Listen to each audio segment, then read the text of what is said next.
ಉದ್ರುದ್ರಾದ ಗೋರಿಕಾಯಿ ಪಲ್ಯ ಅಥವಾ ಚವಳೆಕಾಯಿ ಪಲ್ಯ ಮಾಡ್ಕೋಣ. ತುಂಬಾ ಅದ್ಭುತ ಅನಿಸುತ್ತೆ, ತುಂಬ ಟೇಸ್ಟಿಯಾಗಿರುತ್ತೆ.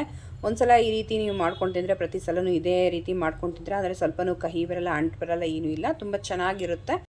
BP ಶುಗರ್ ಇರೋರು ಅಥವಾ ನಾವು ಡಯಟಲ್ಲಿ ಇದ್ದೀವಿ ಅನ್ನೋರು ಈ ರೀತಿ ಪಲ್ಯ ಮಾಡ್ಕೊಂಡು ತಿಂದರೆ ಸಾಕು, ತುಂಬ ಚೆನ್ನಾಗಿ ಅನಿಸುತ್ತೆ. ಸೊ ಇದು ಯಾವ ರೀತಿ ಮಾಡ್ಕೊಳ್ಳೋದು ಅಂತ ನೋಡ್ಕೋಣ. ಕಡಿಮೆ ಎಣ್ಣೆಯಲ್ಲಿ ಮಾಡ್ಕೊಳ್ಬೋದು. ಸ್ವಲ್ಪ 1-2 ಸ್ಪೂನಷ್ಟು ಎಣ್ಣೆ ಹಾಕ್ಕೊಳ್ಳಿ. ಸ್ವಲ್ಪ ಸಾಸಿವೆ ಹಾಕಿ ಚೆನ್ನಾಗಿ ಸಿಡಿಲಿ. ಜೀರಿಗೆ ಒಂದು ಅರ್ಧ ಟೇಬಲ್ ಸ್ಪೂನಷ್ಟು ಹಾಕೋಣ. ಜೀರ್ಣಕ್ಕೂ ತುಂಬ ಸಹಾಯ ಮಾಡುತ್ತೆ. ಜೀರಿಗೆ ಕಂಪಲ್ಸರಿ ಎಲ್ಲ ಅಡುಗೆಗಳಿಗೂ ಸ್ವಲ್ಪ ಹಾಕ್ಕೊಳ್ಳಿ, ತುಂಬ ಟೇಸ್ಟ್ ಚೆನ್ನಾಗಿರುತ್ತೆ. ಸೊ ಕಡಲೆಬೇಳೆ 1 ಸ್ಪೂನು, ಕರ್ಬೇವಿನ ಸೊಪ್ಪು ಒಂದು ಸ್ವಲ್ಪ ಹಾಕಿ ಚೆನ್ನಾಗಿ ಹುರ್ಕೊಳ್ಬೇಕಾಗುತ್ತೆ ಎಣ್ಣೆಯಲ್ಲಿ. ಕರ್ಬೇವಿನ ಸೊಪ್ಪು ಎಷ್ಟು ಚೆನ್ನಾಗಿ ಎಣ್ಣೆಯಲ್ಲಿ ಕ್ರಿಸ್ಪಿನೆಸ್ ಬರುತ್ತೋ ಸೊ ಆಗ ಟೇಸ್ಟು ಕರ್ಬೇವಿನ ಸೊಪ್ಪು ತುಂಬ ಚೆನ್ನಾಗಿರುತ್ತೆ. ಕರ್ಬೇವಿನ ಸೊಪ್ಪು ಯಾರು ತಿನ್ನಲ್ವೋ ಈ ರೀತಿ ಫ್ರೈ ಮಾಡ್ಕೊಳ್ಳಿ, ಎಣ್ಣೆಯಲ್ಲಿ ಆರಾಮ್ಸೆ ತಿಂದುಬಿಡ್ತಾರೆ, ಅಷ್ಟೊಂದು ಟೇಸ್ಟಿಯಾಗಿರುತ್ತೆ. ಸೊ ಕರ್ಬೇವಿನ ಸೊಪ್ಪು ಚೆನ್ನಾಗಿ ಫ್ರೈ ಆಗಲಿ.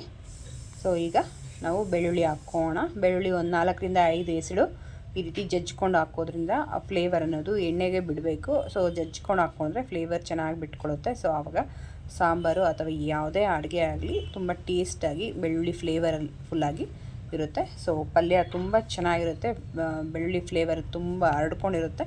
ಸೊ ಈ ರೀತಿ ಚೆನ್ನಾಗಿ ಫ್ರೈ ಮಾಡ್ಕೊಳ್ಳಿ. ಈಗ ಒಂದು ಈರುಳ್ಳಿ ಹಾಕ್ಕೋಣ. ಒಂದು ದೊಡ್ಡ ಸೈಜ್ ಈರುಳ್ಳಿ ತೊಗೊಂಡು ಈ ರೀತಿ ಸಣ್ಣಗೆ ಕಟ್ ಮಾಡಿ ಹಾಕ್ಕೊಳ್ಳಿ. ಹಾಕ್ಕೊಂಡು ಚೆನ್ನಾಗಿ ಇದನ್ನು ನಾವು ಸಹ ಫ್ರೈ ಮಾಡ್ಕೊಳ್ಬೇಕಾಗುತ್ತೆ. ಚೆನ್ನಾಗಿ ಫ್ರೈ ಮಾಡ್ಕೊಳ್ಳೋದ್ರಿಂದ ಟೇಸ್ಟ್ ಚೆನ್ನಾಗಿರುತ್ತೆ. ಸೊ ಹಾಗಾಗಿ ಚೆನ್ನಾಗಿ ಫ್ರೈ ಮಾಡ್ಕೊಳ್ಳಿ. ಸೊ ಈಗ ಒಂದು ಟೊಮೆಟೊ ಅಷ್ಟು ಹಾಕ್ಕೋಣ. ಈ ಚವಳೆಕಾಯಿಗೆ ಸ್ವಲ್ಪ ಕಹಿ ಅನಿಸುತ್ತಲ್ವ, ಕಹಿ ಅನಿಸೋದ್ರಿಂದ ನಾವು ಹುಣಸೆ ಹಣ್ಣು ಏನು ಬಳಸೋದು ಬೇಡ. ಈಗ ಈ ರೀತಿ ಒಂದು ಟೊಮೆಟೊ ಹಾಕ್ಕೊಂಡ್ರೆ ಚೆನ್ನಾಗಿ ಸೆಟ್ ಆಗುತ್ತೆ, ತುಂಬ ಚೆನ್ನಾಗಿ ಟೇಸ್ಟ್ ಕೊಡುತ್ತೆ. ಸೊ ಹಾಗಾಗಿ ಟೊಮೆಟೊ ಹಾಕಿ ಚೆನ್ನಾಗಿ ಫ್ರೈ ಮಾಡ್ಕೊಳ್ಬೇಕಾಗುತ್ತೆ. ಸೊ ನೀಟಾಗಿ ಈ ರೀತಿ ಎಲ್ಲ ಸ್ಮ್ಯಾಶ್ ಆಗೋ ರೀತಿ ಫ್ರೈ ಮಾಡ್ಕೊಳ್ಳಿ. ಇನ್ನೂ ಯಾರು ನನ್ನ ಪೇಜ್ನ ಫಾಲೋ ಮಾಡಿಲ್ಲ, ಸಬ್ಸ್ಕ್ರೈಬ್ ಮಾಡಿಲ್ಲ, ಪ್ಲೀಸ್ ಫಾಲೋ ಆ್ಯಂಡ್ ಸಬ್ಸ್ಕ್ರೈಬ್ ಮಾಡಿ. ಫ್ರೆಂಡ್ಸ್ ಆ್ಯಂಡ್ ಫ್ಯಾಮಿಲಿಗೂ ಸಹ ಶೇರ್ ಮಾಡ್ಕೊಳ್ಳಿ, ಅವರು ಸಹ ಈ ರೆಸಿಪಿನ ಮಾಡ್ಕೊಳ್ಳಿ. ಸೊ ರುಚಿಗೆ ತಕ್ಕಷ್ಟು ಉಪ್ಪು ಹಾಕೋಣ. ಚವಳೆಕಾಯಿ ಅಥವಾ ಗೋರಿಕಾಯಿನ ಬೇಯಿಸೋವಾಗ ಸ್ವಲ್ಪ ಉಪ್ಪು ಹಾಕ್ಕೊಂಡಿದ್ದೆ. ಸೊ ಇವಾಗ ಸ್ವಲ್ಪ ಉಪ್ಪು ಹಾಕ್ಕೊಳ್ಳಿ. ಧನಿಯಾ ಪುಡಿ ಒಂದು ಅರ್ಧ ಟೇಬಲ್ ಸ್ಪೂನಷ್ಟು ಹಾಕೋಣ. ಮತ್ತು ಅರಿಶಿನ ಪುಡಿ ಒಂದು ಅರ್ಧ ಟೇಬಲ್ ಸ್ಪೂನು, ಗರಂ ಮಸಾಲ ಒಂದು ಅರ್ಧ ಟೇಬಲ್ ಸ್ಪೂನಷ್ಟು ಹಾಕೋಣ.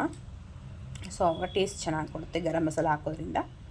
ಸೊ ಸಾಂಬಾರು ಪುಡಿ ನಾವು ಏನು ಮನೇಲಿ ಬಳಸ್ತೀವೋ ಅದನ್ನೇ ಒಂದು ಚಿಕ್ಕ ಸ್ಪೂನಲ್ಲಿ 1 ಸ್ಪೂನ್ ಹಾಕ್ಕೊಳ್ಳಿ, ತುಂಬ ಟೇಸ್ಟ್ ಚೆನ್ನಾಗಿ ಕೊಡುತ್ತೆ. ಸೊ ಹಾಗಾಗಿ ಅಂದರೆ ನಾವಿಲ್ಲಿ ಖಾರಕ್ಕೆ ಬೇರೆ ಏನೂ ಬಳಸಲ್ಲ. ಖಾರದ ಪುಡಿ ಗರಂ ಮಸಾಲದ್ದು ಏನಿದೆಯೋ ಅದೇ ಖಾರ ಸಾಕಾಗುತ್ತೆ. ಕಡಲೆ ಬೀಜ ಪುಡಿನೂ 1 ಸ್ಪೂನಷ್ಟು ಹಾಕ್ಕೋಣ. ಹಾಕ್ಕೊಂಡು ಚೆನ್ನಾಗಿ ಮಿಕ್ಸ್ ಮಾಡ್ಕೊಳ್ಬೇಕು. ಉದ್ರಾಗಿ ಪಲ್ಯ ಇರುತ್ತೆ. ಕೇವಲ ನಮ್ಮ ಹತ್ರ 5 ನಿಮಿಷ ಇದ್ದರೆ ಸಾಕು, ಇಷ್ಟು ಅದ್ಭುತವಾದ ಒಂದು ಪಲ್ಯ ಅಂತೂ ರೆಡಿ ಆಗಿಬಿಡುತ್ತೆ. ಇದನ್ನ ಚಪಾತಿ ಅಥವಾ ದೋಸೆ ಜೊತೆ ಸರ್ವ್ ಮಾಡ್ಕೊಳ್ಬೋದು, ಅಥವಾ ಸಾಂಬಾರು ಮಾಡಿದರೆ ಮುದ್ದೆ ಜೊತೆನೂ ಸಹ ಸರ್ವ್ ಮಾಡ್ಕೊಳ್ಬೋದು. ಈ ಚವಳೆಕಾಯಿ ಪಲ್ಯ ಜೋಳದ ರೊಟ್ಟಿಗಂತೂ ಇನ್ನೂ ನೆಕ್ಸ್ಟ್ ಲೆವೆಲ್ ಆಗಿರುತ್ತೆ. ತುಂಬ ಚೆನ್ನಾಗಿ ಅದ್ಭುತವಾಗಿ ಉತ್ತರ ಕರ್ನಾಟಕದವರು ಮಾಡ್ಕೊಳ್ತಾರೆ ಈ ಜೋಳದ ರೊಟ್ಟಿ ಜೊತೆ. ಸೊ ನಾವು ನಮ್ಮ ಕಡೆ ಚಪಾತಿಗೆ ಈ ರೀತಿ ಮಾಡ್ಕೊಳ್ತೀವಿ, ತುಂಬ ಚೆನ್ನಾಗಿ ಅನಿಸುತ್ತೆ.